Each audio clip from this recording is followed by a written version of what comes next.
Step quick back for a second. One of you will replace Francis Suarez as the next mayor. Was Francis Suarez a good mayor? Francis Suarez did some things well and did some things not so well. First of all, we were always a famous place, right, for a beautiful place to go on vacation. And Francis's work to make sure we were also recognized as a place where you could move your business, relocate your company, and become part of the future in the tech economy. So he did that well. I hope to continue that work. What he did not do well is he left people behind in that.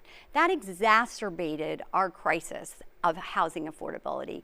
It increased the gap between the haves and the have-nots.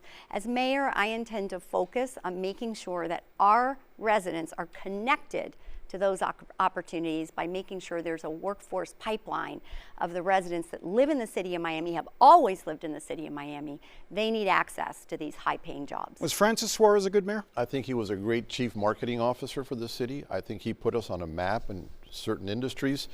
I worked with him closely for 2 years. I think he was conscientious. He was trying to do the right thing. He was there for I left after 2 years, but I do think he could have taken a stand on some of the more, dramatic things that happened in our commission when they tried to redistrict as a way of punishing somebody or somebody was removed from office. There are a lot of things that I think he could have been more vocal as the mayor, but I do think that he did yeoman's work in putting the city on the map for technology, for sports, for everything else. Miami is a world-class city.